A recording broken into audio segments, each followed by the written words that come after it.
PET, resonancia, no lo ha desplazado. Por lo tanto, es importante que ustedes tengan presente. Disculpen, están grabando porque también voy a tomar algunas preguntas de lo que yo hable. Por favor, les agradecería también que lo graben de paso, ¿no? Doctor, disculpe, ¿podría levantar la voz un poquito? Déjenme ajustar el volumen. ¿Ahora escuchan mejor?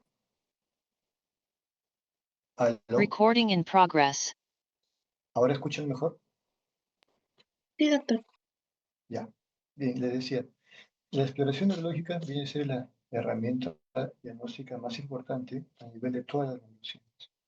Y ahí, a pesar de estos avances que se han dado, ¿no?, de que existen métodos de diagnósticos importantes aquí en las neurociencias, no hay ningún método que supere la cantidad de información que puede obtenerse a través de un adecuado examen físico neurológico.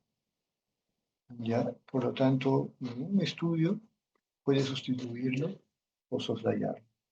Entonces es mínimo que ustedes sepan durante su carrera, ¿no?, hacia adelante, al menos detectar qué no es normal. Si van a atender ustedes a hacer otras especialidades, no deben menospreciar, ¿no?, ya que ustedes de base van a ser clínicos. Por lo tanto, ustedes deben de saber qué no es normal para poder estar atentos y derivarlo a otras especialidades, ¿no?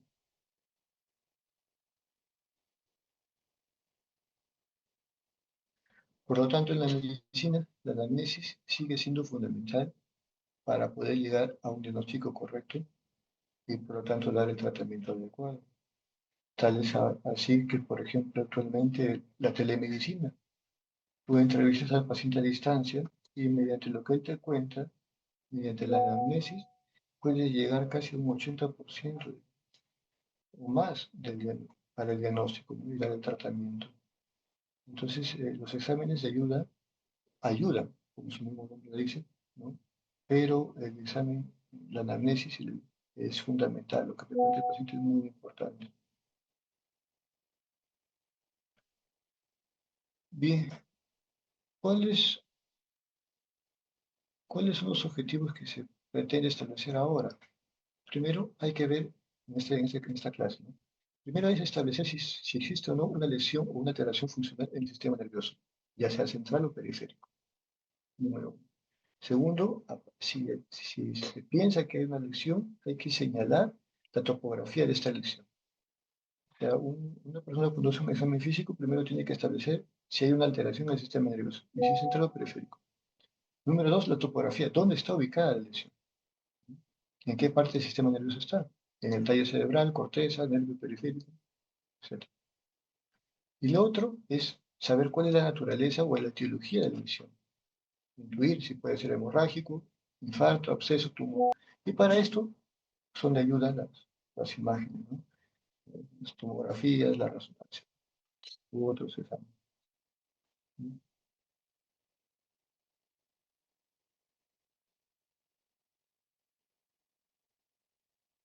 Bien, los antecedentes neurológicos es importante recalcar algunos datos. Generalmente entre los datos personales del paciente, la edad es importante, ¿no?, sobre todo porque existen afecciones dentro de los cuadros neurológicos que aparecen y otros que se estimen a determinadas edades, ¿no? Por ejemplo, en las epilepsias rolándicas, como dice su nombre, ¿no?, aparece entre los 14 y 17 años. Las convulsiones febriles son hasta los 6 años. De ahí que cualquier madre que entre y llegue a la consulta o a emergencia, ¿no?, con un niño de 10 años diciendo que va a convulsionar, pues es imposible, ¿no? Las convulsiones solamente se dan hasta los 6 años, ¿no? El sexo también es importante porque de acuerdo a eso puede identificar algunas enfermedades ocasionadas por afecciones genéticas, ¿no?, y que pueden ser exclusivamente por uno u otro sexo, ¿no?, dominante un sexo o recesivo en el otro. La raza también es un dato muy importante en ciertas patologías, ¿no?, y en los padecimientos neurológicos que en este caso se pueden darse, ¿no? Por ejemplo, tenemos la radiación, que a veces es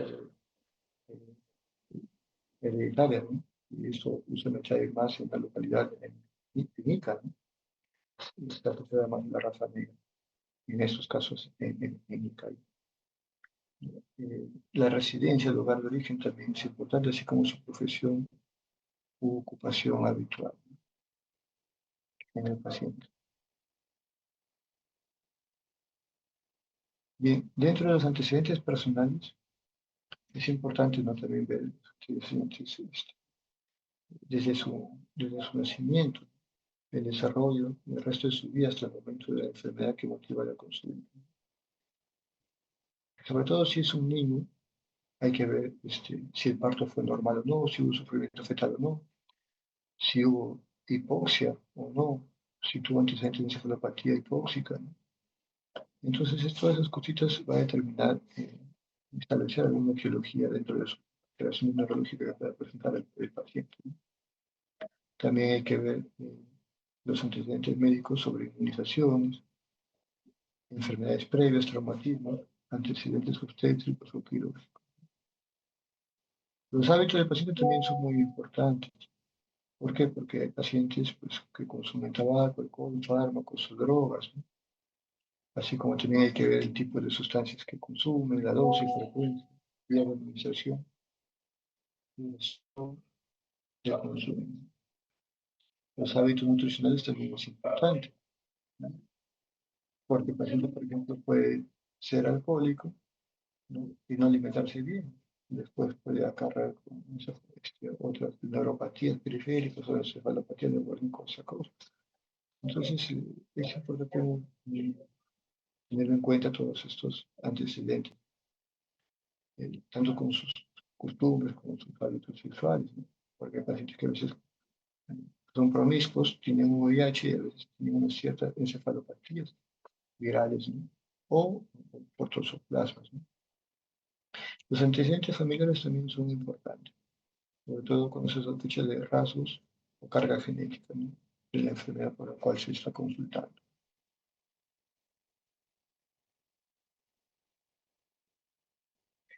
En el examen físico del sistema nervioso, eh, lo que importa mucho es la impresión general del paciente, y eso aporta una información vital desde el punto de vista neurológico, de la primera vista es lo que importa. Desde que ustedes entran a la consulta, están pasando por el pasadizo, lo ven por el pasaje, ¿no? Por el pasadizo lo ven al paciente, ¿no? Eso cuenta. O cuando ustedes están sentados en el escritorio y entra el paciente caminando, acompañado de su familiar. Todo eso ustedes tienen que ver también dentro de la parte neurológica, ¿no? Su tono postural, su aspecto, su desenvolvimiento, su marcha, ¿no? Sus fascias. Todo eso cuenta de una sola impresión y ahí ustedes se van a dar cuenta de alguna alteración neurológica que pueda estar teniendo el paciente, ¿no? Hay que recordar siempre que, como digo, el examen eh, físico de inspección se inicia desde que el paciente ingresa al consultorio o incluso antes, cuando ustedes están en el pasaje.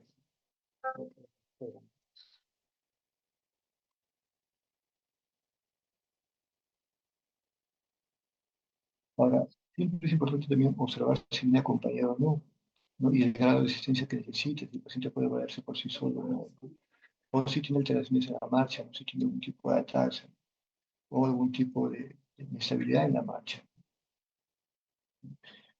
Por ejemplo, a veces también puede el paciente presentar rigidez al caminar, ¿no?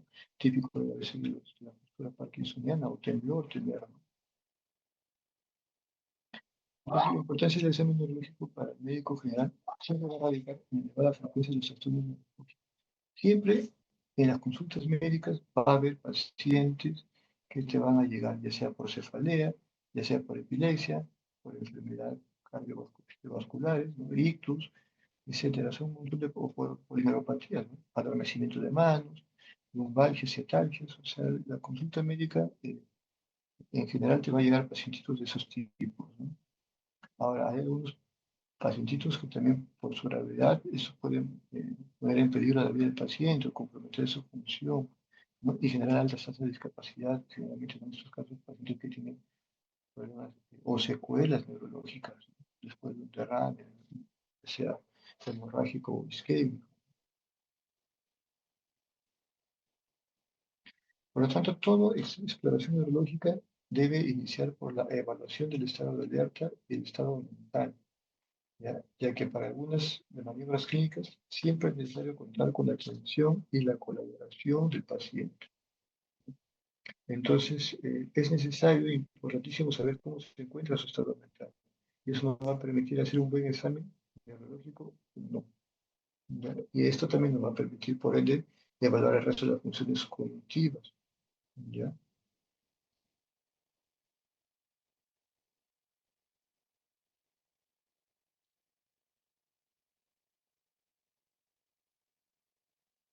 Bien, ¿cómo hacer un examen eficiente y eficaz dentro del punto de vista para la consulta del médico general?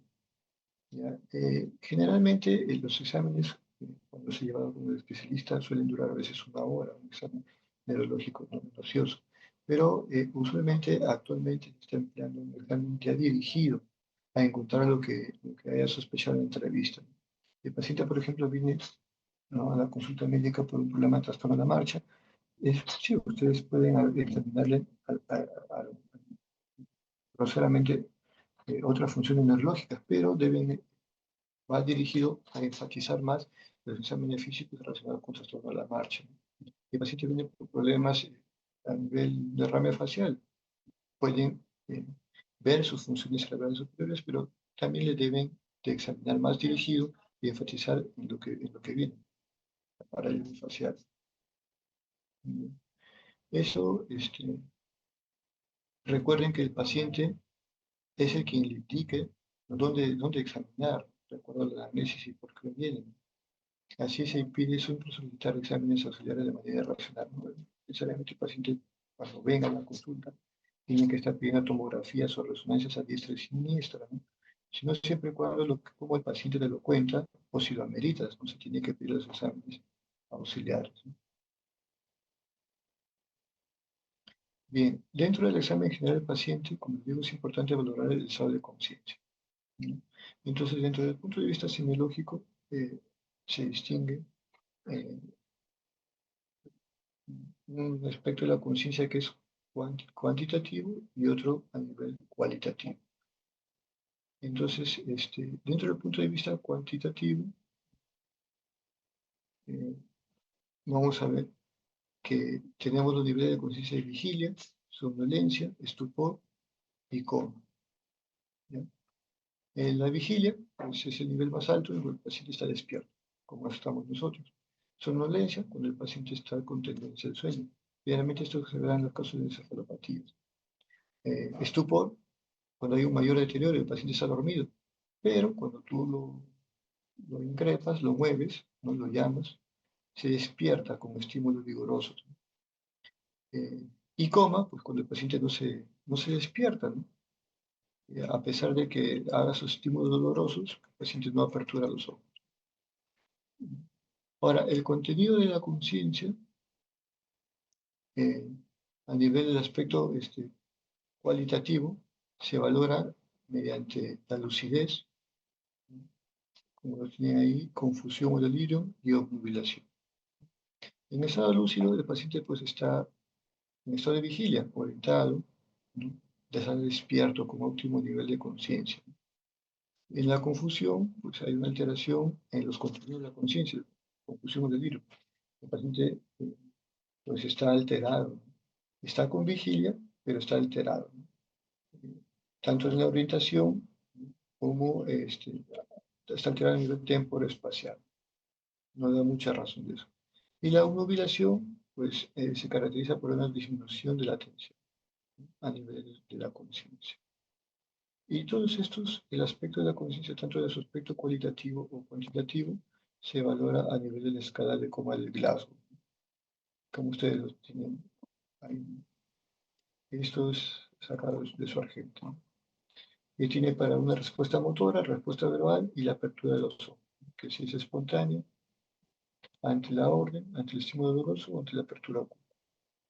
Entre la escala de coma de Glasgow, que es la más característica porque tenemos otras escalas, se valora el nivel de conciencia del paciente. Bien, una vez que has valorado el nivel de conciencia, el paciente está con una conciencia adecuada, pues evalúa la fase del paciente, ¿no? Muchas veces el paciente tiene algunas fases características que lleva a la consulta.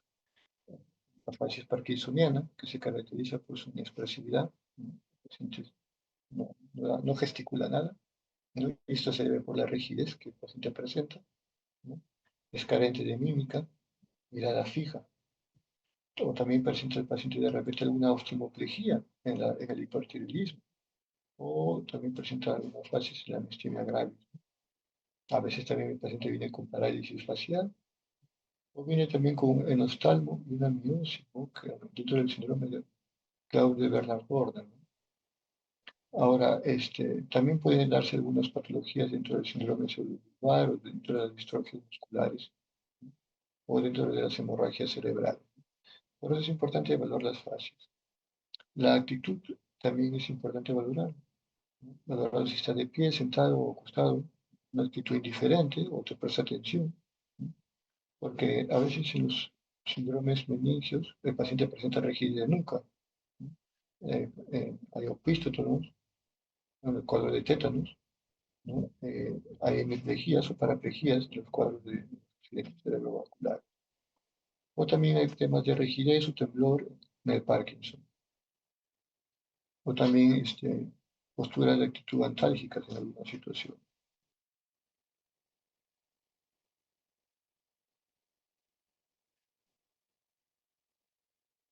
Bien, en la marcha también es importante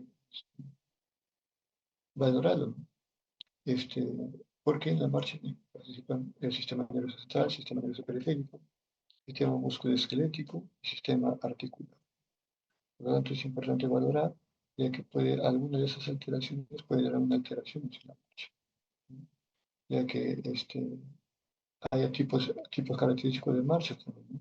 Como la marcha en stepage, marcha diabética, y luego vamos a ver más adelante una marcha en estrella, dependiendo del nivel en el cual esté dañado, el nivel anatómico en el cual esté dañado, pues puede producir una u otra marcha.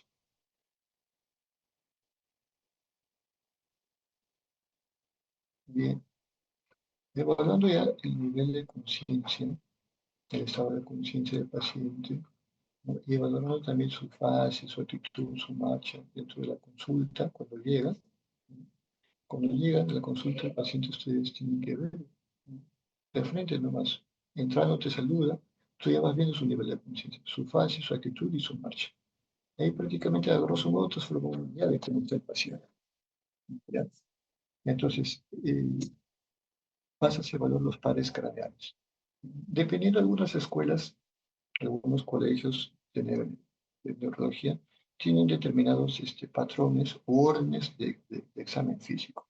Se recomienda que ustedes lleven una secuencia ordenada y háganlo y le repitan esa secuencia para que ustedes se automaticen, de tal manera de que puedan recordar más fácil el examen físico de esa manera, ¿no? Entonces, se examina pues los pares craneales, ¿no? Para examinar los pares craneales, pues el médico necesita de esos materiales que ustedes ven, ¿no? Para poder realizar los diferentes exámenes de pares craneales, ¿no?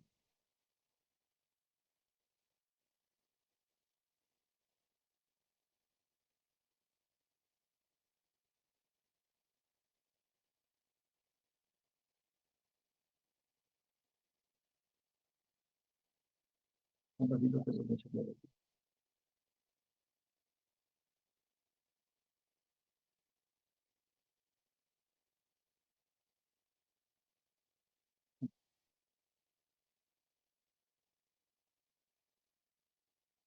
Bien. Hay algunos procedimientos que se hacen para la exploración neurológica en los pacientes, ¿no? Usualmente, los pares craneales de forma rutinaria se exploran generalmente del 2 al 12.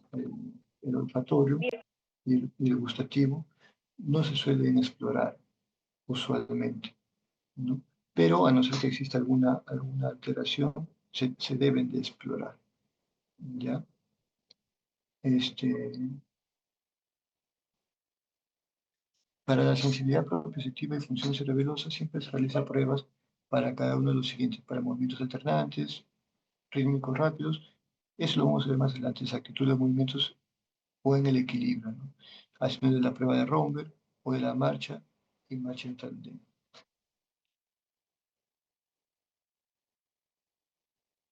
Para la función sensitiva, los reflejos luminosos profundos también se deben de explorar. La función sensitiva, explorar el dolor, el tacto superficial, ¿no? Y los reflejos luminosos profundos, ¿no? Se exploran todos los reflejos, ¿no? Tanto el reflejo visitante, recipitado, rotuliano, como la quine, ¿no?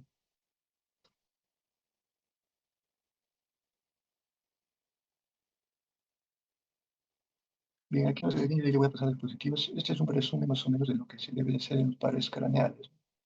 Eh, Vamos a hablar de aquí uno por uno.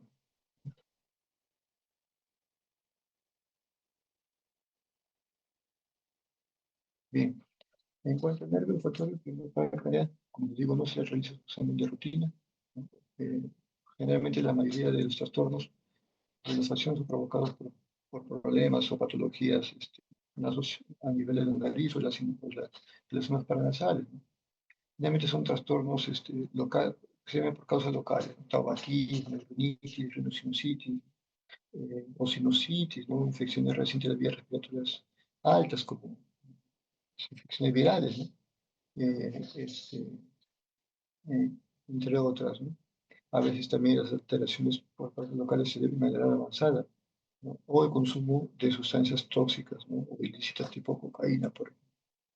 Realmente estos vienen a ser alteraciones locales, no son de origen central, ya como causa de tipo nervioso, por si acaso. Entonces, las únicas problemas de origen central aquí vienen a ser por fracturas en la lámina cribosa del móviles. Claro, tienes un paciente con accidente de tránsito que te llama al neurólogo para que le haga una interconsulta porque el paciente tiene anosmia, entonces es lógico que es más que probable que el paciente haya tenido una fractura de la cribosa y por lo tanto se haya lastimado, se ha el bulbo olfatorio y el paciente tiene su anosmia. O también hay traumatismo craneales a veces, o secuelas quirúrgicas a veces. Vas a operar a un paciente con problemas de macroadenoma hipofisario, pues sí, la única manera es entrar por la nariz, a veces puedes fracturar la cribosa y pues puedes dejar como secuelas quirúrgicas una anosmia. Ahora, los tumores primarios como meningioma, metástasis o adenomas hipofisarios también pueden ser causas, ¿no? A nivel central, ¿no? de anosmia, pero son más raros. ¿Cómo se explora usualmente? El paciente siempre se debe explorar cada fosa nasal por separado. Lo único nomás que el paciente se hace que cierre el ojo. Cierra los ojos, ¿no? Y debe permanecer mantener los ojos cerrados. Se incluye una fosa nasal y se lo hace que olfatee. ¿Y qué sustancias se tiene que hacer olfatear? Pues chocolate, café, jabón, esencia de vainilla, perfumes, ¿no? Tabaco, frutas, generalmente frutas cítricas, ¿no? Pero no, el paciente tiene que identificar el olor a cada lado, ¿no? No deben usar nunca olores irritantes, ¿ya? Porque eso estimula el quinto par craneal. Siempre usar lo más común, ¿no? Y lo que conozca el paciente. Pueden usar de repente jabón, café, que es lo que más conoce el paciente, chocolate, ¿no? O esencia de vainilla. Pero nunca usar, uno, olores que el paciente no conozca, o dos, irritantes. Olores irritantes porque eso estimula el quinto par. ¿Okay? El paciente respira profundamente, inhala 3 a 4 veces y debe, pues, primero contestar si huele o no, si el olor es agradable o desagradable, y, y por último identificar, si lo identifica o no, ¿no? Y luego pues, pasar en el otro olfato. ¿Qué alteraciones se produce? Pues puede ser una anosmia, la anosmia pérdida de la agudeza olfativa, hiposmia, reducción de la agudeza olfativa, o hiperosmia, aumento de la agudeza olfativa, generalmente. Ahora, dentro de las anomalías cuantitativas. Dentro de las anomalías cualitativas tenemos una parosmia, o también la fantosmia, o también las otras que vienen a ser las cacosmias también, generalmente cuando perciben olores desagradables fétidos, ¿no? Ahora, a veces también puede darse alucinaciones olfativas, sí, se puede dar alucinaciones olfativas, Pero estas son siempre de origen central, a nivel del sistema nervioso central. ¿Ya? Y estos son originadas por la misma persona. Y no hay un estímulo externo que lo produzca. ¿No? ¿Ya? Y esto puede darse a veces en las crisis epilépticas de inicio focal, ¿no? Ese es como origen a nivel del lóbulo temporal, por ejemplo, ¿no? O también puede darse en algunas enfermedades psiquiátricas. El paciente cree haber olido algo y no, pues, no hay ese estímulo doloroso, ¿no? También puede darse una agnosia olfativa, donde hay una imposibilidad de identificar y nombrar una fragancia percibida, ¿no? Y esto puede darse dentro de síndrome de Korsakoff en los pacientes con alcoholismo, ¿no? Bien, el nervio óptico, el segundo par craneal, ¿no? Bien, para explorar el nervio óptico, ¿no? Se debe realizarse, primero se explora, su exploración comprende, uno, la agudeza visual, como ustedes están viendo ahí con la cartilla de Snell, ¿no? Para visión cercana y lejana, la visión cromática y la campimetría, y la oftalmoscopia, ¿no? O el examen de fondo de ojo, dependiendo las circunstancias, ¿no? Y siempre se realiza por cada ojo por separado. Entonces, la agudeza visual se valora en las pruebas específicas para la visión de lejos, la tabla de Snell. Por ejemplo, acá tiene la tabla de Snell con letras para los pacientes que saben leer y para los pacientes que no saben leer, ¿no? Ya sea con círculos o con la letra para arriba o para abajo, para que identifique si la letra está arriba o abajo, derecha o izquierda. ¿Ya? Ahora, ese generalmente es para la visión de lejos, a 6 metros, ¿no? Ahora, para la visión de cerca, a 30 centímetros, ¿no? Se usa la cartilla de Geiger, ¿no? Y la carta de Rosenbaum. Esa es para visión cercana. ¿Qué son estas? A su izquierda tiene la cartilla de Geiger, ¿no? Y a su derecha la carta de Rosenbaum, con números y letras. Esa se emplea para la visión cercana a 30 centímetros, ¿no?